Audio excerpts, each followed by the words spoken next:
찬양의 고백 감사합니다. 새롭게 되시는 은혜가 함께 하시기를 축복합니다. 여러분 어렸을 때 혹시 그런 경험 있으시죠? 저도 어렸을 때 어머니가 새 신발 사주셨을 때, 새 운동화 사주셨을 때 기분이 참 좋았던 기억이 납니다. 새 신을 신고 많이 뛰어보셨나요? 새 신을 신는다라는 것도, 새로운 옷을 입는다라는 것도, 새롭게 무언가를 우리가 선물 받고 새롭게 되는 은혜를 경험하는 것은 참 귀하고 좋은 은혜입니다. 새로운 것, 또 과거에 쓰던 것들이 없어지고 과거에 쓸모 없었던 것이 아니라 정말로 좋은 것, 또 귀한 것들이 주어지는 것, 그것이 바로 새롭게 되는 것인 것처럼 우리의 영혼과 삶도 우리 인생 가운데서도 주님이 주시는 새롭게 해주시는 귀한 은혜가 함께 하시기를 간절히 바랍니다. 또 새롭게 된다는 의미 안에는요, 원래의 모습대로 돌아간다라는 의미도 포함이 되어 있습니다. 그러니까 원래 옛날에 가장 좋았던 모습으로. 그래서 여러분 시편 103편 말씀을 보면 주님께서 우리의 청춘을 새롭게 하셔서 독수리가 새롭게 하셔가지고 청춘처럼 이렇게 하신다고, 이렇게 하신 말씀이 나오거든요. 그 새롭게 된다는 말은 과거 옛날에 좋았던, 여러분 옛날에 청춘으로 돌아가고 싶으세요? 싶으셔도 할 수가 없어요. 돌아갈 수가 없다고요, 옛날 모습으로. 그런데 세상의 모든 것들은 다 되돌리고 싶지만 돌이킬 수 없지만 하실 수 있는 분이 계세요. 누구시냐면 하나님은 그게 가능하세요. 우리를 새롭게 하신다는 말은 원래 우리의 모습대로, 원래 우리의 형상대로 하나님 우리를 가장 지으신 아름다운 모습으로 되돌리시는 분, 그분이 바로 우리 주님이시고, 이게 바로 새롭게 하는 은혜인 줄로 믿습니다. 이런 은혜를 경험하셔서 우리 영혼과 삶이 더 귀한 모습으로, 주님 기뻐하신 귀한 모습으로 세워져 가실 수 있게 되기를 간절히 바랍니다. 특별히 아까 우리 집사님 기도하셨지만 다 뉴스를 통해서 보셨겠지만 지난 주말부터 시작했던 산불 때문에 지금 온 나라에 너무 많은 곳에 큰 피해가 있습니다. 이루 헤아릴 수 없을 만큼 집이 2,000채 이상이 다 소실이 됐고, 그로 인해서 이재민들이, 수천 명의 이재민들이 생겼고요. 또 많은 분들이 또 희생이 되기도 했습니다. 안타깝게 불을 피하다가 화마에 희생되신 분도 계시고, 또 불을 끄려고 또 헬기로 불을 끄는 와중에 이제 돌아가신 분들도 계십니다. 참 안타까운 사연들이 너무너무 많고 마음 아픈 그런 뉴스들을 우리가 함께 보고 있습니다. 참 가장 마음 아픈 것 중에 하나가 돌아갈 곳이 없다는 거예요. 그분들이 불로 모든 것들이 다 소실되고 집도 없어지고, 일했던 일터, 공장, 또 창고, 또 일했던 과수원, 이런 데들이 다 없어지면서 과거에 있었던 모든 것까지 다 사라져버린, 그래서 언제 어떻게 다시 옛날 일상으로 돌아갈 수 있을지 너무 막막해하고 또 망연자실한 모습을 우리가 많이 뉴스를 통해서도 보게 됩니다. 회복된다라는 것은 사실 이렇게 쉽지가 않은 것 같습니다. 동물들도 보니까요, 키우던 소, 돼지 이런 것들도 2만 마리 이상이 아마 불에 희생된 것으로 이렇게 추산이 되고, 어젠가도 뉴스를 잠깐 봤는데 그 개를 키우려던 사육하던 그 주인이 급하게 몸만 피우면서 개장에 있었던 개들이 다 타 죽었던, 700마리 이상이 타 죽은 그런 안타까운 뉴스들도 전해지고 있습니다. 참 어떻게 회복이 돼야 되고 어떻게 피해가 극복이 될지 참 마음에 걱정도 많이 되고 염려도 많이 됩니다. 내일이 아니기 때문에 나는 안 다쳤으니까 괜찮겠다 그런 마음보다도 이렇게 어려움 가운데 이들 가운데 하나님의 은혜와 위로가 함께해 주시도록 또 우리가 한 마음으로 또 같이 기도하고 또 마음으로 또 손으로 할 수 있는 일들을 우리가 같이 할 수 있으면 좋겠다라는 그런 생각을 하게 되었습니다. 또 미얀마에서도 강진이 일어나가지고 지금 미얀마가 지금 쿠데타 중이기 때문에 정상적인 지금 추산이 잘 안 되는 것 같아요. 몇 명이 매몰이 되고 몇 명이 희생됐는지 다 확인할 수 없을 만큼 큰 피해 가운데 있다고 합니다. 하늘의 위로, 하나님의 위로와 도우심이 함께해 주시도록 또 우리가 한 마음으로 또 기도했으면 좋겠습니다. 우리 함께 또 기도하셨으면 좋겠습니다. 제가 이 일들을 겪으면서 또 다시 한번 제가 자주 고백하는 고백, 제가 강조하는 그런 내용들이 한 번 더 생각이 났습니다. 하늘이 열려야 합니다. 하늘이 열려야 우리에게는 소망이 있고 생명이 있습니다. 잠깐이지만 금요일인가요? 비가 잠깐 조금 내렸었잖아요. 몇 미리, 5mm도 안 되는 비가 내리기도 했는데 한 지역에서는 산불로 피해를 입고 있다가 한 1시간도 안 되는 내렸던 그 비 때문에 주부를 잡을 수 있게 되었노라고. 사실 저도 참 이번 주처럼 그렇게 간절히 비를 또 기다렸던 적이 없는 것 같아요. 좀 비가 좀 많이 좀 내렸으면 좋겠다. 비가 좀 내리면 안 되나? 그렇게 기다렸던 것 같아요. 왜 그렇죠? 산불은 산에서 불나서 119 신고해도 소방차가 올라갈 수가 없다고 합니다. 소방대원들도 손을 쓸 수가 없어서 일일이 소방대원들이 등짐에다가 물을 지고 가서 불을 꺼야 되는데, 제일 좋은 방법이 이제 헬기로 물을 이렇게 퍼 부어야 이제 좀 화재가 좀 잡히는데, 그거보다 더 좋은 방법이 있잖아요. 비가 내리면, 비가 오면 사실 불이 다 잡히고 모든 것들이 더 괜찮아질 텐데 비가 너무너무 안 와가지고 참 더 마음이 답답하고 마음이 어렵기도 했습니다. 만약에 하늘이 열리고 비가 내렸다면 아마 좀 더 피해를 덜 입지 않았을까라는 그런 생각을 하게 되었습니다. 그런데 이 비는 단순히 하늘에서 열려서 내리는 것뿐만 아니라 비뿐만 아니라 하늘로부터 주어지는 것들이 있습니다. 그걸 뭐라고 하냐면 은혜라고 합니다. 하늘이 열리고 하늘로부터 이 땅에 살아가는 우리들에게 부어지는 게 있는데 그게 바로 뭐냐면 은혜라는 것입니다. 여러분 은혜 한번 해보십시다. 은혜. 은혜가 뭐예요? 은혜? 제가 막 말씀드렸잖아요. 하늘로부터 부어지는 거라고. 제가 10초 전에 말씀드렸습니다. 은혜가 뭐라고요? 하늘로부터 부어지는 것, 하늘로부터 주시는 것, 그게 선물이죠. 물론 맞습니다. 그래서 그 은혜 안에는 뭐가 포함되어 있어요? 구원 안에는 그 구원도 포함되어 있고요, 도우심도 포함되어 있어요. 때때로는 그 은혜가 함께 하실 때 우리에게 위로가 함께 하시기도 하시고요, 그 은혜가 우리 가운데 함께 하실 때 때때로 길이 열리기도 하고요, 때때로 낙심하고 좌절했을 때 잡아 일으켜 주시는 힘과 위로가 되기도 하는 것, 그게 바로 하나님의 은혜거든요. 그래서 여러분 우리 모두에게는 하늘이 열리고 하늘의 은혜가 우리 모두에게 필요한 줄로 믿습니다. 왜 하늘이 열려야 되는가? 여러분 이 땅에서 우리가 아웅다웅하면서 우리 열심히 살지만요, 실제로는 우리 한계가 뚜렷해요. 언제 하늘 쳐다보세요? 아이고 비 좀 왔으면 좋겠다. 지금 다 땅이 갈라지고 불이 나가지고 난리인데 그때 하늘 쳐다보시잖아요. 근데 그거 아니에요. 하늘만 그때만 쳐다보는 것이 아니라 언제요? 우리는 매 순간마다 항상 하늘 쳐다보셔야 돼요. 왜? 우리는 이 땅 살지만 실제로는 하늘의 은혜와 도우심 없이는 살아갈 수 없는 존재이기 때문에 그래요. 우리가 한계를 경험할 때, 우리가 스스로 부족함을 느낄 때만 그걸 구하는 것이 아니라, 바라는 것이 아니라 우리의 매 순간마다, 항상 순간마다 하늘의 은혜와 도우심이 모두가 필요한 존재임을 우리는 깨닫고 살아가야 되는 줄로 믿습니다. 그 은혜 가운데 도우심이 있고 위로가 있고 힘이 있고 건강이 있고 승리가 있고 모든 역사가 바로 하늘로부터 부어지기 때문에 그래요. 그런데 이 하늘을 여는, 하늘로 우리가 닿는, 연결되는 굉장히 중요한 열쇠가 하나 있습니다. 그게 바로 뭐냐면 같이 한번 고백해 보실까요? 믿음입니다. 하늘을 여는, 하늘과 닿는 중요한 열쇠가 있는데 그게 바로 뭐냐면 믿음이라는 것입니다. 믿음이 굉장히 중요합니다. 제가 믿음에 대해서 많이 나눴고 강조했고, 또 우리의 믿음이 실제가 되는, 믿음이 우리의 삶 가운데 실제로 나타나는, 믿음으로 살아가는 그 삶에 대해서는 여러 번 강조를 많이 한 적이 있습니다. 믿음은 그냥 믿습니다 끝나는 것이 아니라요, 믿음은 어떻게 해요? 우리의 삶이 거기에 맞춰져야 돼요. 앞에서 예를 들면 이번에도 뭐 싱크홀 사고가 있었지만, 앞에서 예를 들면 공사를 하고 있어요. 길이 지금 함몰되어 있어서 지나가면 안 돼요. 거기를 가로막고 막는 거예요. 요 앞에 현장이 있으니까, 길이 패여 있으니까 돌아가세요. 이쪽으로 가시면 안 돼요. 누군가 안내를 해줘요. 그럼 뭐 해야 돼요? 에휴, 뭐 매일 다니는 길이고 오늘 아침에도 지나갔는데 그냥 지나가지 하고 가면 돼요, 안 돼요? 가면 사고 나요. 그럼 뭐 하셔야 돼요?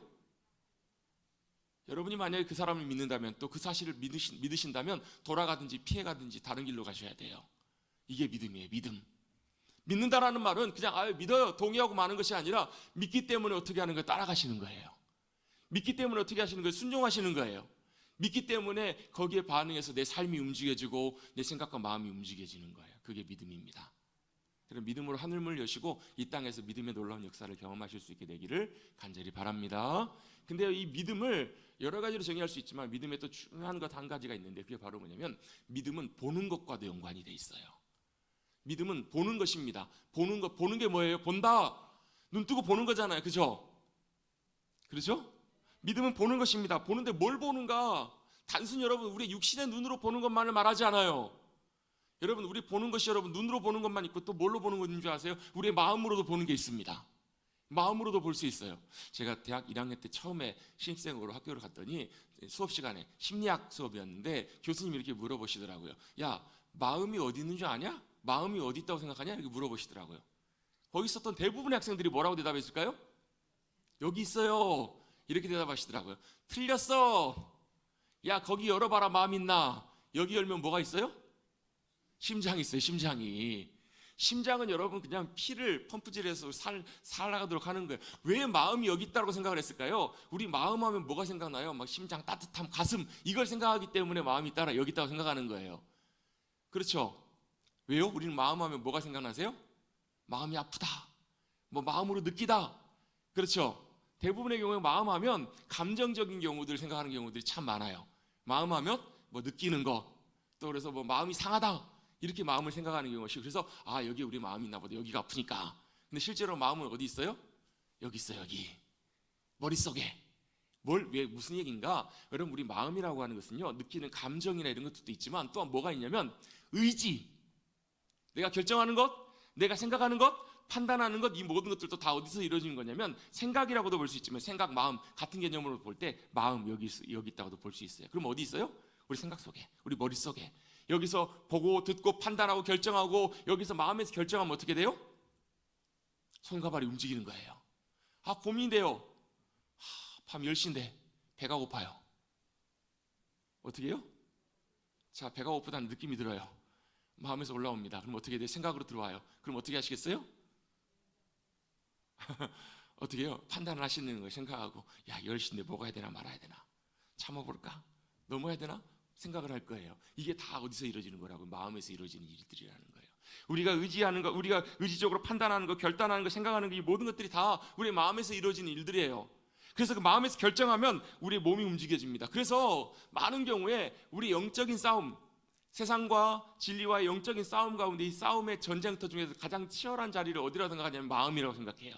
왜? 마음과 뭐가 연결되어 있냐면요, 우리 몸도 연결되어 있지만 마음과 영혼도 같이 연결되어 있어요. 그래서 영에서는 우리 안에 계신 성령님께서 끊임없이 말씀하세요. 끊임없이 요구하세요. 끊임없이 하나님의 마음들을 우리에게 말씀해 주실 때 우리의 마음이 어떻게 해요? 그걸 받아들이고 순응하고 따라가면 어떻게 해요? 우리가 성령님께 순종해서 성령님 인도하신 대로 가요. 근데 또 누가요? 우리 육신이, 세상이 끊임없이 우리 마음속에 이 얘기를 하고 계속 강조를 하고 계속 우리를 붙드는 거예요. 이게 싸우는 거예요. 이게 싸워서 육신이 이기면 어떻게 되는 거예요? 가서 냉장고 문을 여는 거예요. 우리 육신이 이기면 어떻게 되는 거예요? 가서 하고 싶은 대로 하는 거예요. 그렇기 때문에 이 마음이라는 것이 가장 치열한 영적인 싸움이 이루어지고 있는 것이에요. 그래서 이 마음에서는 뭐 하는가? 마음도 봐요. 뭘 봐요? 마음으로 보는 것들이 있어요. 눈으로 들어오는 것들을 마음으로 느끼고 보고 이걸 판단하기 때문에 마음도 본다라는 거예요. 그래서 잠언 4장에서 여러분 우리 잘 아는 말씀 있잖아요. 무릇 지킬 만한 것보다 내 마음을 지키라. 왜? 생명의 근원이 이에서 난다. 이 말은 뭐냐면 마음이 중요하다는 말이 있지만 우리 보통 안 믿는 사람들도 그랬잖아요. 마음 먹기에 달렸다고. 그런 말 들어보셨죠? 마음 먹기에 따라서 결정이 된다는 거예요. 이렇게 되기도 하고 저렇게 되기도 하고. 이런 차원을 말하는 것이 아니라 우리의 마음이 따라가는, 우리의 마음이 어디로 따라가는가, 성령님이 인도하시면 따라가는가, 아니면 내 생각과 내 마음대로 따라가는가, 여기에 따라서 갈라진다라는 거예요. 그렇게 놓고 본다면 우리의 마음도 뭐라는가? 보는 것들이 있어요. 보는 역할이 있습니다. 눈도, 우리 마음도 봐요. 뭘 보는가? 세상을 보고 환경을 보고 나를 보고 모든 것들을 봅니다. 그래서 여러분, 이 눈이라는 것은 단순히 이 눈만을 말하는 것이 아니에요. 특별히 오늘 본문에, 누가복음 본문에 보면 예수님이 이렇게 말씀하십니다. 33절 말씀에는 등불을 켜서 어디다 둔다고요? 잘 보이는 데다가 둔다고. 왜 잘 보이는 데다 둬요? 지금이야 여러분, 불 켜면 다 환하게 나오잖아요. 옛날에는 등불로 불을 밝혔어야만 했을 때. 그런 시대를 지내오신 분들 많으시죠? 권사님, 집사님들 등불 세대 지내셨죠? 죄송합니다. 저는 전구 세대입니다. 저는 백열 전구요, 동그란 전구. 그거 이제 방에다 이렇게 달아놓고 스위치 이렇게 돌렸다가 껐다 켰다 하는 그 세대를 지났는데요. 옛날에 여러분 등불 있으면 하나 켜면 어디 해야 돼? 온 방을 밝히려면 제일 잘 보이는 데나 환하게 비춰질 거 아니에요, 그죠? 그렇죠? 오늘은 날이 그런가 봐요. 일부 예배 때도 아무도 대답 안 하시려고 입을 꼭 다물고 계시더라고요. 자, 등불을 높이 핍니다. 왜요? 들어가는 사람, 나가는 사람, 그 방 안에 있는 사람들이 환하게 등불의 빛으로 밝히 보도록. 그런 것처럼 우리 사람에게도, 우리 마음에도, 우리 영혼에도 뭐가 있다고요? 등불이 있대요. 그 등불을 뭐라고 표현하고 있는가? 34절입니다. 34절부터 34절 한 절만 한번 읽어보겠습니다. 시작. 내 몸의 등불은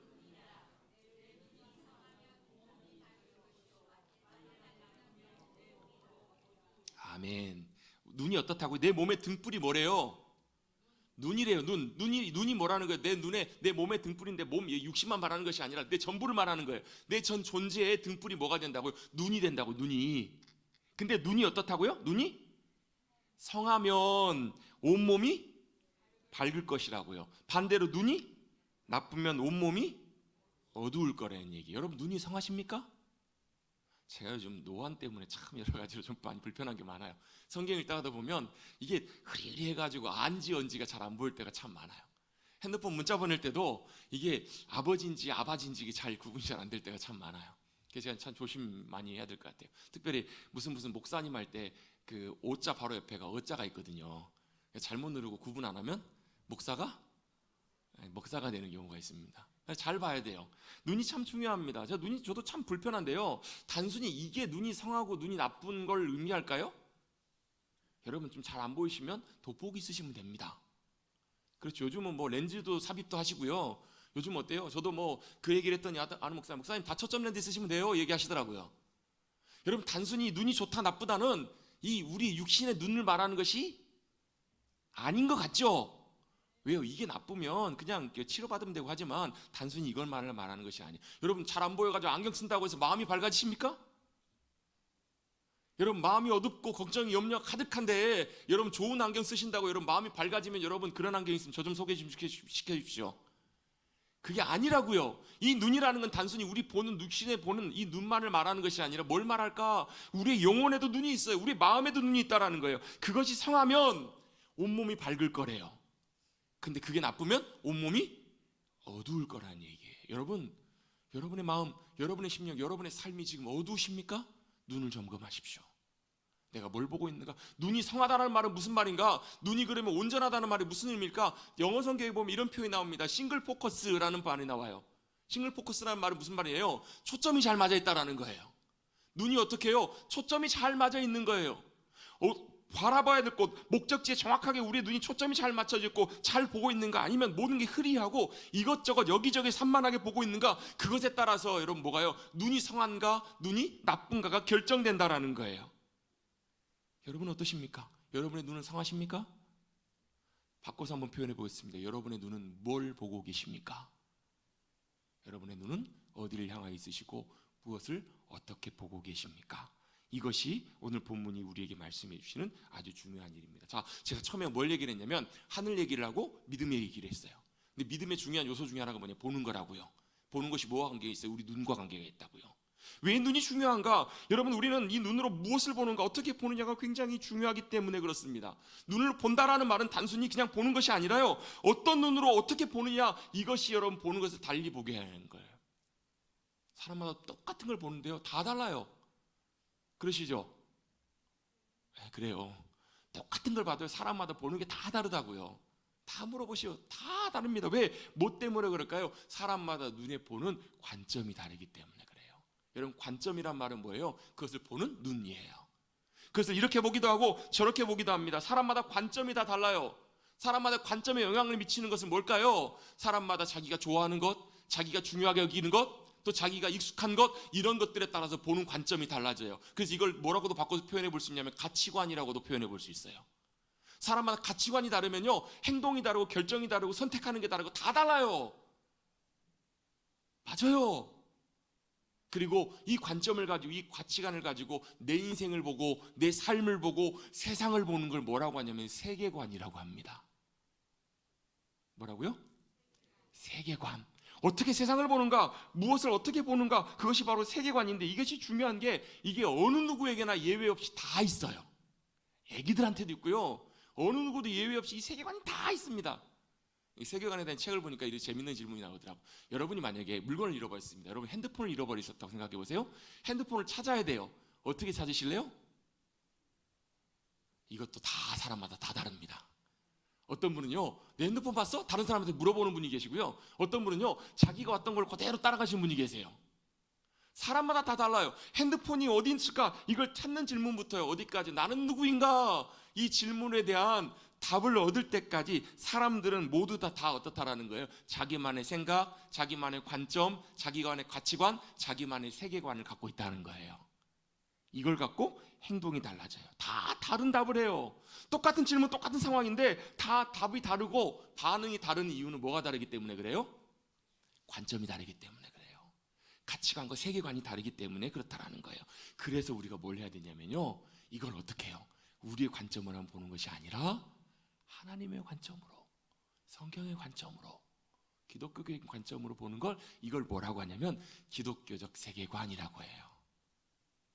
기독교 세계관이라고 표현한 이유가 그것입니다. 이건 뭐냐면 우리가 믿는 하나님, 또 우리가 믿는 하나님의 말씀, 그 말씀의 기초에서 우리의 눈과 보는 것과 이것들 관점과 세계관을 세우겠다는 거예요.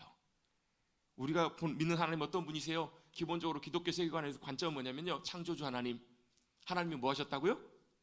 창조하셨습니다. 그 하나님 어떤 분이세요? 영원하신 한이 없으신 하나님이세요. 그리고 또 그분은 어떤 분이세요? 모든 것을 다 아시고 모든 것을 하실 수 있는 전지전능하신 하나님이세요. 그리고 그분은 어떤 분이세요? 선하신 신실하신 하나님이세요. 한 분만 아멘 하시네요. 두 분만 아멘 하셨네요. 하나님 선하십니다. 하나님 신실하십니다. 이걸 믿으세요? 진짜로 믿으시죠? 이 믿음 위에 우리의 뭘요? 관점과 가치관과 세계관을 두는 거예요. 그분이 어떠세요? 우리를, 하나님이 선하신 하나님, 우리를 신실하게 하나님 형상대로 만드셨고, 하나님 우리의 뭐가 돼서 좋으신 아버지가 되신다고요. 우리 하나님이 어떠세요? 우리 인간이 죄로 인해서 타락하고 망가졌지만 하나님께서 예수 그리스도를 통해서, 복음을 통해서 우리를 다시금 어떻게 회복시키시는지, 어떻게 변화시켜 가시는지, 그걸 믿는 그 믿음의 관점 위에 우리의 시선과 세계관을 세우고 세계를 바라보는 거예요. 나를 바라보는 거예요. 여러분 자신을 바라보면 여러분 어떠세요? 어떤 분은 야, 참 대단해. 어떤 분은 어때요? 아우, 참 부끄러워. 그게 아니고요. 뭘로 보시는 거라고요? 하나님이 우리를 보시는, 성경이 우리를 보는 그 관점으로 우리 자신을 보고 세상을 바라보는 것, 이게 바로 뭐라고요? 기독교 세계관이에요. 여러분, 우리가 로마서 말씀을 쭉 살펴보다가요, 복음에 대한 내용을 살펴보다가 우리 지난 시간에 로마서 6장에서 세례가 예수님과 우리가 묶여가지고 죽었다고, 그리고 다시 우리가 어떻게 됐다고? 예수님과 묶여서 다시 새 생명으로 살아났다고. 예수님의 생명으로 태어난 우리 존재들이 뭐예요? 하나님의 자녀라고요. 뭐가 바뀌었어요? 신분이 변화됐다고요. 신분이 변화됐어, 하나님의 자녀로. 근데 문제는 뭐냐면 우리의 신분이 변화됐다고 해서 우리 전체가 다 바뀌는가? 아니요. 신분은, 자격은 바뀌었는데 우리는 여전히 옛날 살던 대로 생각하고 옛날 살던 대로 말하고 먹고 생활하고, 왜? 그게 훨씬 더 익숙하니까요. 그렇게 살아간다라는 거야. 근데 주님은 뭘 하세요? 우리를 바꿔 가시는 거야. 야, 너의 삶을 죄의 병기로, 죄의 도구로 쓰이지 말고, 들이지 말고 뭐 하라고요? 의의 도구로, 하나님이 기뻐하시는 의의 도구로 너희 자신을 드려라. 그렇게 들이다 보면 어떻게 돼요? 우리의 삶에 변화가 일어나요. 그걸 뭐라고요? 성화라고 한다고요. 우리 삶이 하나님 닮아가는, 주님이 기뻐하시는 모습으로 변화되어 간다고요. 그것을 우리 함께 말씀을 나눴어요. 근데 그 변화돼 갈 때 가장 중요한, 가장 좋은 변화가 바로 뭐냐면 우리의 관점과 눈이 바뀌는 거예요. 그래서 여러분, 우리가 읽었던, 여러분 아까 사도행전 말씀, 우리 잘 아는 말씀이었기 때문에 제가 다 살펴보진 않았지만요, 살펴보진 않겠지만, 예수님께서 누굴 만나주셔서 사도 바울을 만나주시잖아요. 그랬더니 어때요? 사도 바울이 빛을 경험하고 눈이 안 보여요. 물론 이 사도 바울이 육신의 눈도 안 보였던 것 같아요. 사람들의 인도를 따라서 갔으니까. 근데 아나니아를 통해 사도 바울의 눈이 다시 떠져요. 그렇죠? 사도 바울이 어떻게 해요? 다시 보게 되었더라. 근데 이 다시 보게 됐더니 사도 바울의 눈은 단순히 육신의 눈이 가려졌다가 띄어진 것이 아니라 뭐의 눈이 열렸냐면요, 영의 눈이 열려요. 마음의 눈이 열려요. 그 말은 여러분 신비한 체험이 아니라 다시 제대로 보이게 되는 눈이 열리는 거예요. 다시 눈이 열리고 제대로 보기 시작하자 뭐가 보여요? 그 이전까지는 하나님 사랑한다고 하면서 예수님 핍박하고 예수 믿는 사람들 막 잡아 죽이고 이랬던 사람이었는데, 제대로 보이기 시작한 거예요. 진리가 보이기 시작하고 주님이 제대로 보이기 시작하고 그의 삶이 완전히 다른 삶을 살게 된 것을 성경을 통해서 우리는 보고 알 수 있게 된 거예요. 뭐가 바뀐 거예요? 눈이 바뀐 거예요. 눈이 변화됐더니 뭐가 바뀌어요? 가치관이 바뀌고요. 세상을 바라보는 모든 것들이 달라지고 모든 인생의 모든 방향들과 모든 것들이 달라진 거예요. 예를 하나 들어보겠습니다. 여러분, 세상을 보시면서 우주를 보실 때 여러분 무슨 생각이 드세요? 우주 보신 적 있으세요? 사진으로 한번 봤고 영상으로 한번 보고 직접 가보신 분 없으시죠? 우리 살아생전에 우주를 나가서 볼 수 있을려나 모르겠습니다. 지구 밖으로 나가서 우주를 볼 수 있을까? 우주를 보기가 흔한 경험은 아니잖아요. 근데 우주를 볼 때 어때요? 우주 어떠세요? 참 넓고 광활하고 어마어마한, 칼 세이건이라는 천문학자가 코스모스라는 책을 썼는데 제가 그 책을 읽어보진 않았는데, 이제 그 책에 이런 표현이 나와요.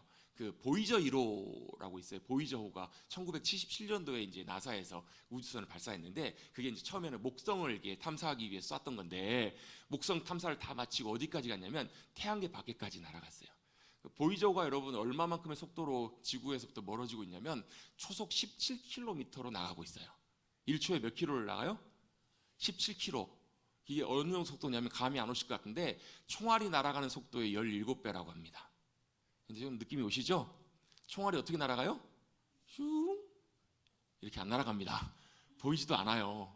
우리가 확인할 수도 없어요. 그냥 우리가 상상할 수 없는 속도로 날아가는, 그거보다 17배 빠른 속도로 보이저가 지금 거의 50년 가까이를 날아가고 있어요.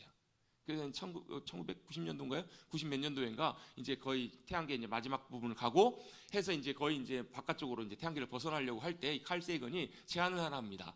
카메라를 돌려서 우리가 사는 지구를 한번 찍어보면 어떻겠냐고요. 지구를 찍어요. 그리고 사진을 전송받습니다. 그 사진을 보고 칼 세이건이 했던 말이 있어요. 창백한 우주의 푸른 점이라고 표현해요. 창백한 푸른 점. 그게 뭐예요? 그게 우리가 사는 지구라는 거예요. 그러니까 우주에서 우리 지구를 바라봤을 때 우리 지구는 어떻게 보여요? 진짜 넓은 광활한 우주에 진짜 점보다도 못한 정말 작은 그냥 푸른 점에 푸른 빛 하나에 불과한 그게 바로 우리의 지구라는 푸른 점에 불과한 게 우리 지구라는 거예요. 근데 그 지구에 누가요? 착한 사람도 살지만 나쁜 사람, 악한 사람, 이 사람 아웅다웅하면서 세상에 지지고 볶고 이렇게 살아간다는 거예요. 근데 그런 거에 비하면 우주에 비하면 우리의 그런 것이 아무것도 아니다라는 것을 얘기를 하고 싶었던 것 같아요. 그분의 관점에서 얘기를 할 때는요. 근데요, 한 사람이 있습니다. 이 사람은 시를 쓰는 사람이에요. 시편 기자예요. 시편 8편에서는 뭐라고 시편 기자가 이 우주 만물을 고백하는가? 여호와 우리 주여, 주의 이름이 온 땅에 어찌 그리 아름다운지요. 주님이 만드신 해와 달과 별과 온 우주를 바라볼 때 사람이 무엇이간데 우리를 생각하시고 인자 하나님의 인자 긍휼로 우리를 돌보시는지 우리는 이해할 수 없습니다. 참으로 놀랍고 감사하고 감격적입니다라고 고백해요. 그분은 왜 그랬을까요? 아, 우주를 안 나가봐서요?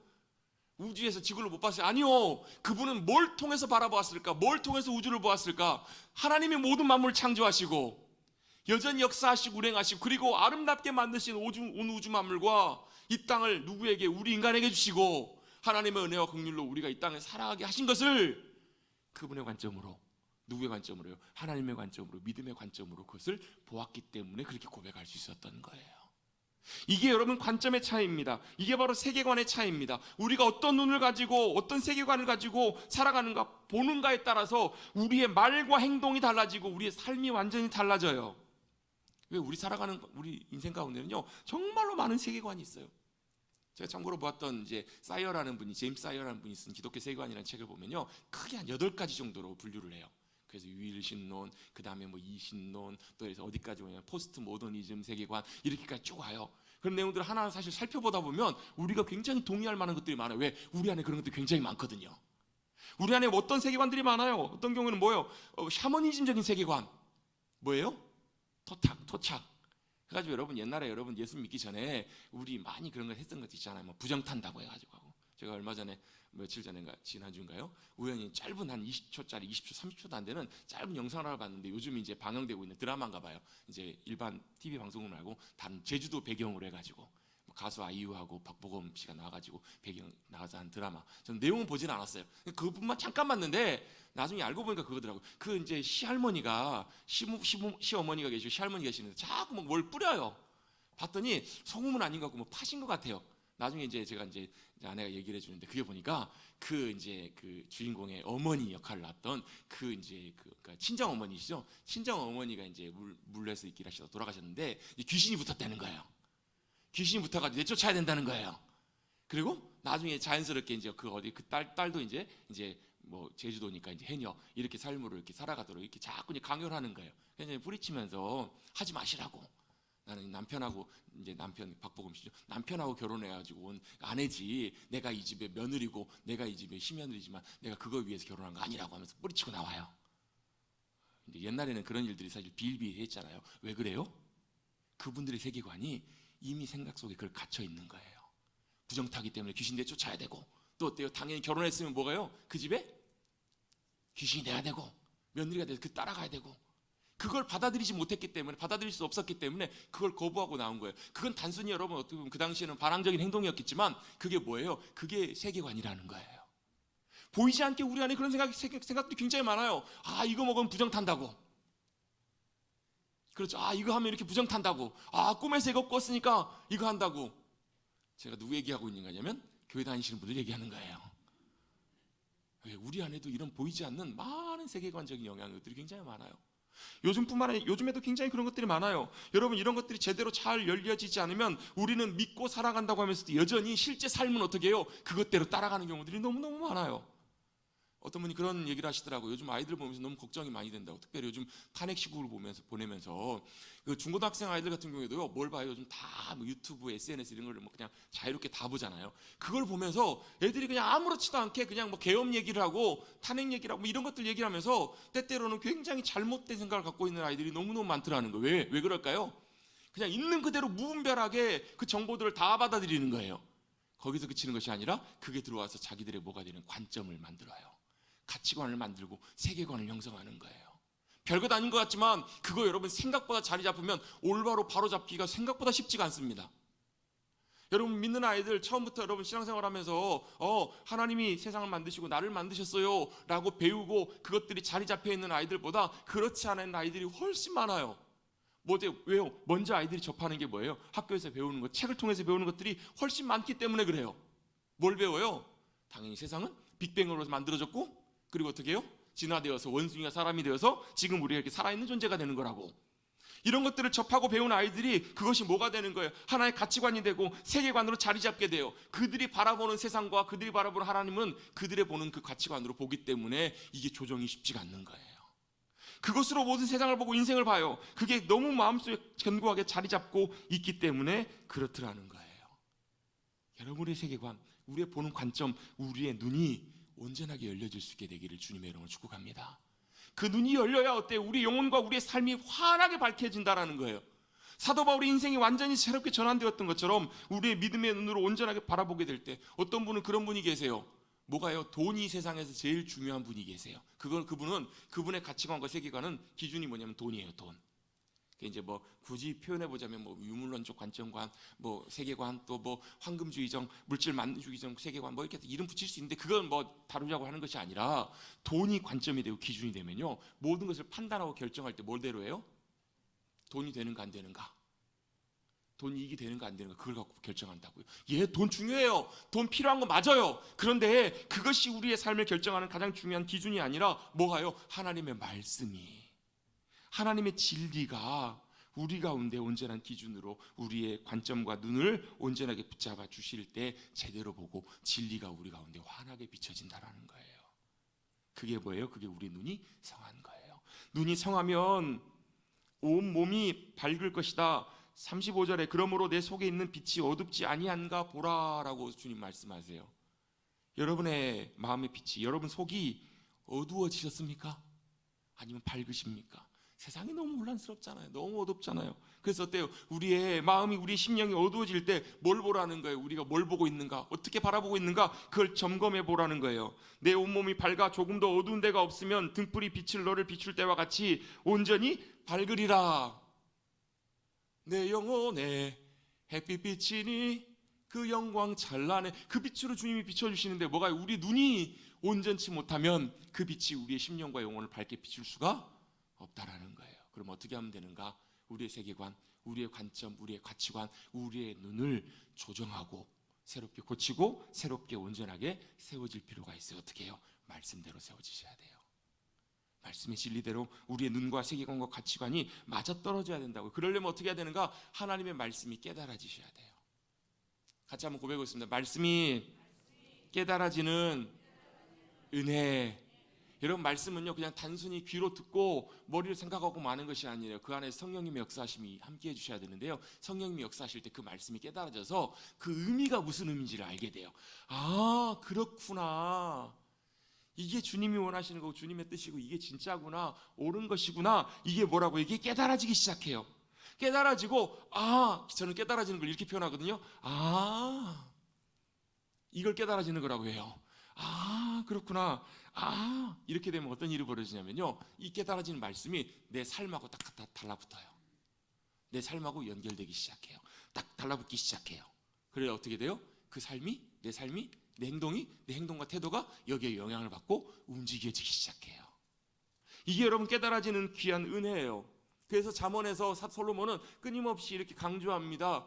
아이들에게, 너희 자녀들에게 여호와 경외하기를 가르치고 하나님의 진리의 말씀을 끊임없이 가르치고 알게 하라 라고 말씀을 해요. 왜 그랬을까요? 이 말씀이 우리의 삶을 붙잡아 주셔서 이 말씀이 우리의 삶에 온전하게 자리 잡기 시작할 때 바라보는 게 달라요. 보는 게 달라요. 어떻게 봐요? 말씀의 기준대로 봐요. 그걸 뭐라고 해요? 지혜라고 해요. 그걸 뭐라고 해요? 명철이라고 해요. 그게 바로 살아있는 영적인 귀한 지식이고 진리이고 생명이라는 거예요. 그게 여러분 우리의 삶의 태도와 행동을 바꾸고 우리의 인생의 길을 확 바꾸어 주기 때문에 그래요. 여러분 말씀대로 우리의 삶의 가치관이, 우리의 영혼의 가치관이 변화될 수 있게 되기를 주님의 이름으로 축복합니다. 완전히 맞는 이야기는 아닌데요, 생각나는 얘기가 있어요. 제가 예전에 한번 나눈 적이 있는 것 같은데요, 한 목사님이 그런 얘기를 하시더라고요. 아들이 이제 군입대를 할 때가 돼가지고 훈련소로 아이들 태워가지고 이제 가는데, 친한 친구들이 이제 한 두세 명이 같이 가겠다고 해가지고 아이들을 이제 태우고 이제 훈련소로 가고 있는 중이에요. 훈련소로 막 가고 있는데 자기들끼리 이제 이런저런 얘기하고 잘 갔다 오라 얘기하다가 어떤 친구가 그런 얘기를 했나 봐요. 야, 군대 가면 맨 앞에서 서지 말고 맨 뒤에도 서지 마. 군대 가면 가운데 서는 게 제일 좋대. 그냥 중간이 제일 좋대. 이런 얘기를 친구가 하더라는 거예요. 여러분 아마 이제 무슨 얘기인지 아시는 분 아시죠? 그냥 다 안다고 하시면 돼요. 별로 중요한 얘기는 아니지만 맨 앞에서 뭐 어떻다라는 거예요? 힘든 일도 다 시키기도 하고 또 맨 뒤에 시키면 더 고생하기도 하고. 그리고 여러분 군대에서는요, 앞에하고 뒤에가 별 의미가 없는 게, 앞으로 막 선착순 해갖고 1등 해갖고 1등만 빼놓고 2등부터는요 뒤로 돌아 뒤로 뛰면 맨 뒤에요. 그렇기 때문에 사실 앞에하고 뒤에는 사실 뭐 별로 좋지 않은 그런 것들도 있어요. 그래서 이제 그런 걸로 이제 요령껏 적당하게 해라. 괜히 또 잘난 체하고 앞에 나가고 또 열심히 하면 더 고생만 한다. 이런 얘기를 친구들도 많이 들어서 이제 그 아들한테 해준 거예요. 근데 목사님이 얘기를 가만히 듣고 있다가 안 되겠더라는 거예요. 목사님 말씀하셨대. 야, 아들아, 너 무조건 맨 앞에서, 그리고 무조건 자원해, 무조건 할 만큼 다 해. 이렇게 하을 목사님 얘기를 해주시면서, 그게 이제 우리 그리스도인의 삶의 신실함, 또 이런 것들 얘기를 해주셨나 봐요. 설명을 해주셨나 봐요. 이 아들이 얘기를 좀 마음에 새겨 듣고 군대 가서 어떻게 했을까요? 무조건 솔선수범한 거예요. 손 들고 무조건 자원하고 최선을 다해서 해가지고 제일 힘든 수색대까지 이제 부대로 이제 자리 배치를 받고 거기서 고생 죽어라 하면서 제대를 했나 봐요. 근데 나중에 제대하고 나서 아버지 너무너무 고맙습니다 얘기를 하더라는 거예요. 힘들긴 힘들었지만 그때 너무나 많은 걸 배우고 너무나 많은 인생의 유익이 있었노라고. 누구 말 들어서요? 아버지 말 들어서. 근데 우리는요, 하나님 아버지 말을 들으셔야 돼요. 아버지 말이 아니라 하나님 아버지 말씀 듣고 순종하고 따라가면 여러분 그 삶에, 비록 그때 볼 때는 계산해 보면 계산이 안 나와. 비록 볼 때는 이게 손해 같아요. 그렇잖아요 여러분. 말씀대로 순종하려고 하면 여러분 쉬우세요, 어려우세요? 저도 말씀 묵상하면서 항상 이제 밑에다 가급적이면 이제 적용을 항상 하려고 하는데요. 실제로 적용을 하려고 하는데 실제로 순종해 보려고 했더니 참 속이 불편해. 참 하면 손해 같아요. 참 싫어요. 근데 어때요? 순종하고 나면 그렇구나. 그게 바로 뭐라는 거예요? 그게 바로 믿음의 눈을 가지고 세상의 관점이 아니라 믿음의 눈으로, 말씀의 관점으로 살아가는 거예요. 여러분, 이 말씀으로 여러분 우리의 눈과 가치관이, 세계관이 세워져야 중요한 이유가 있어요. 말씀대로 세워지기 시작하면 그때 뭐가 되냐면요, 믿음으로 보는 눈이 열리기 때문에 그래요. 여러분, 우리가 바라보는 눈은 여러분 내가 바라보는 눈이에요. 지금까지 영향받았던 눈이에요. 많이 경험하고 듣고 배웠던 눈이에요. 내 경험적으로 내게 영향을 많이 미쳤던 그것이 내 관점이었어요. 여러분 그렇잖아요. TV 보고 있다가 뭐 하나 좋대, 몸에 좋대요. 그럼 어때요? 그런가 보다 해가지고 설득이 돼요. 그럼 어떻게 시장 가서 사와요. 먹어보면 이게 실제로 좋아. 그럼 그때부터는 뭐가요? 그게 그분에게는 좋은 게 되는 거예요. 그게 별것 아닌 것 같지만요, 그게 여러분 평생 갑니다. 여러분의 일생 가운데 중요한 순간순간마다 그게 여러분 결정적으로 영향을 미쳐요. 야, 이거 좋다더라. 된다고요. 그게 뭐예요? 내 경험이 내 가치관을 형성하고 만든 거예요. 어떤 경우에는 어떤 중요한 사건 때문에 그 일이 내게 영향을 크게 미쳤어요. 그럼 나도 모르게 그게 여러분 내 눈과 내 세계관에 영향을 미친다니까요. 굉장히 복합적이고 굉장히 많은 것들이 있어요. 근데 중요한 건 뭐예요? 그런 것으로, 그런 가치관으로는 믿음의 눈으로 주님 행하실 일들을 바라보지 못한다는 것이 문제예요. 성경적인 가치관으로 우리의 눈과 우리의 가치관이, 세계관이 회복이 될 때 뭘로 바라볼 수 있냐면 믿음의 눈으로 보는 것이 가능해져요. 여러분 여호수아 갈렙은 너무너무 많이 들으셨잖아요. 여호수아 갈렙이 12명의 정탐꾼 중에 한 사람으로 뽑혀요.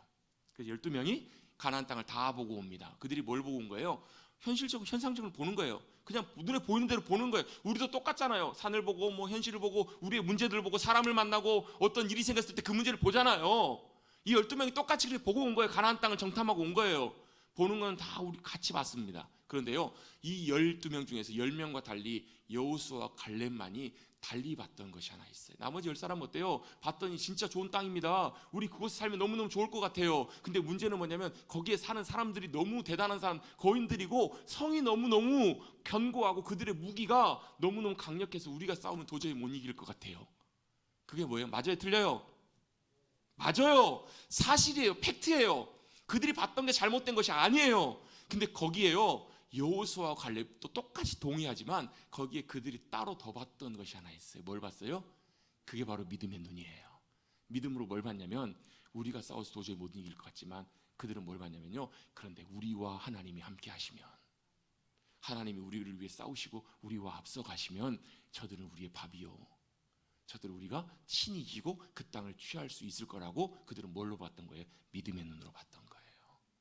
이것이 여러분 어마어마한 차이를 일으켜요. 나머지 여러분 10명과 그 10명의 사람들의 말을 들었던 나머지 이스라엘 백성들은요, 다 광야에서 다 죽었어요.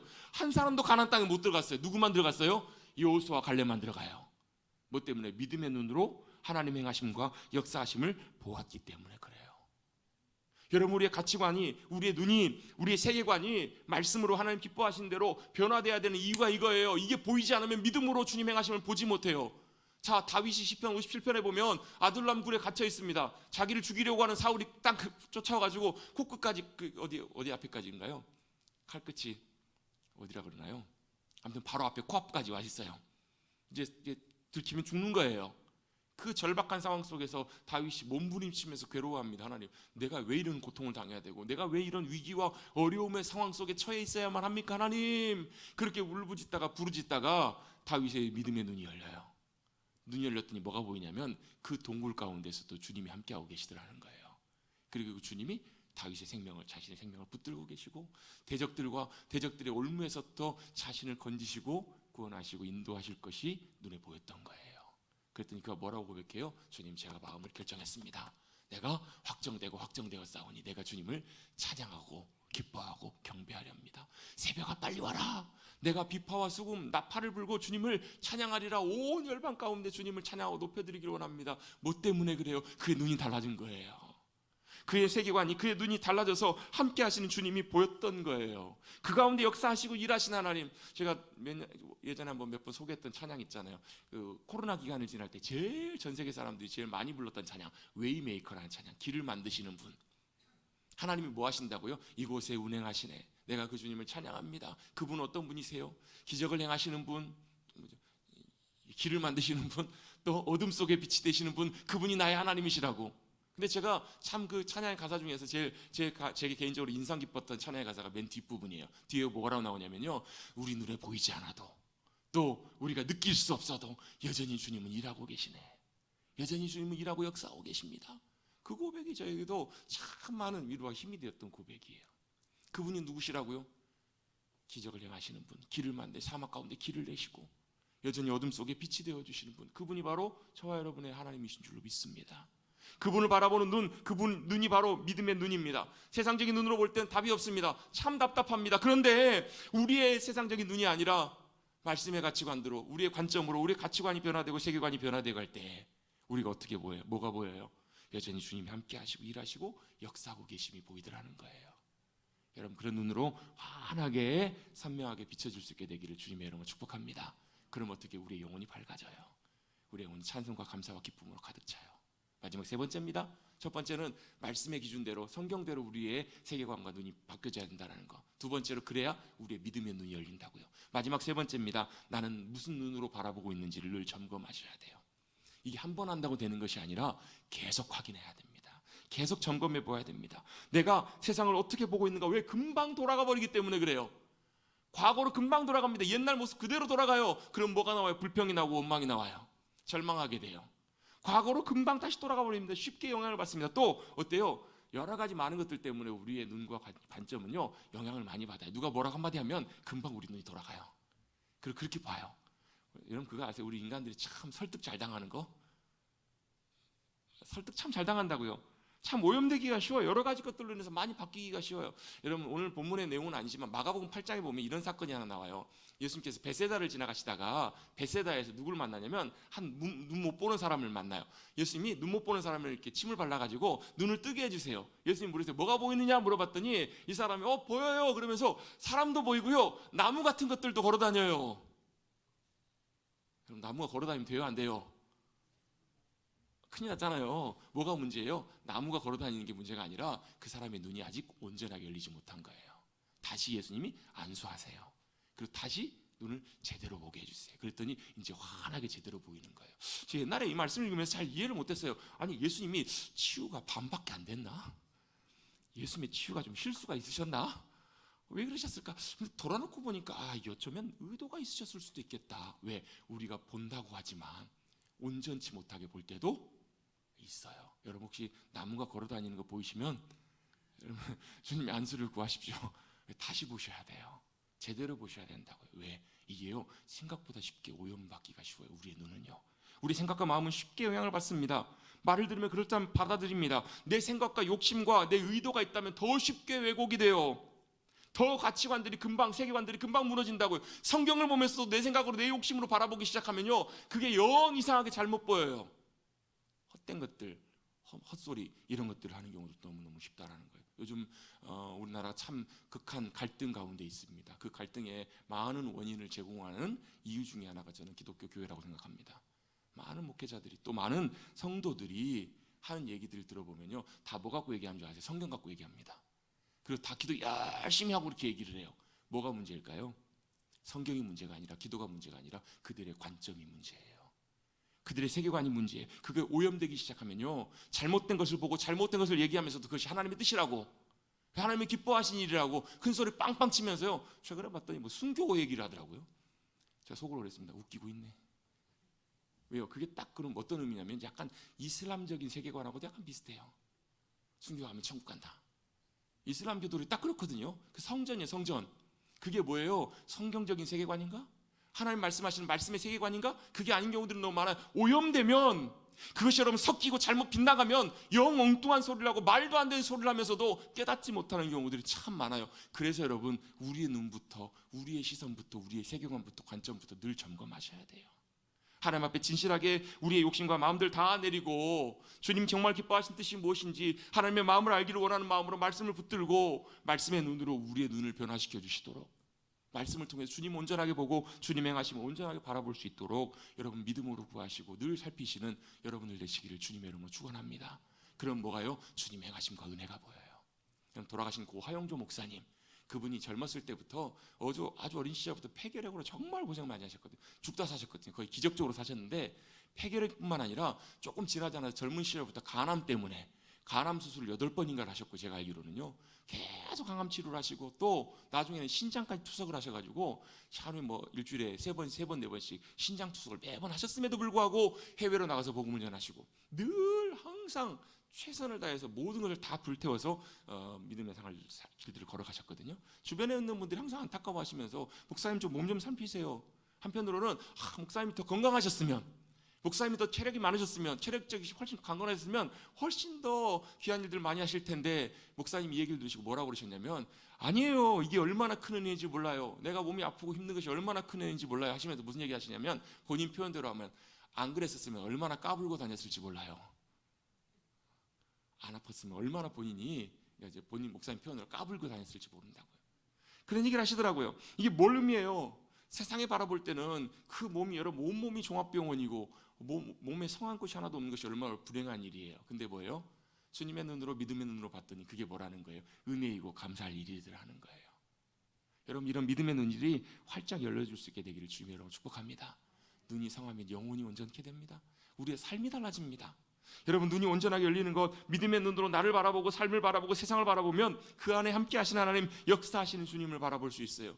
그럴 때 뭐라고 사도 바울이 고백했던 것처럼 주님 내가 약할 때 오히려 강함입니다. 내가 나 된 것은 주님의 은혜입니다 라고 고백할 수 있을 줄로 믿습니다.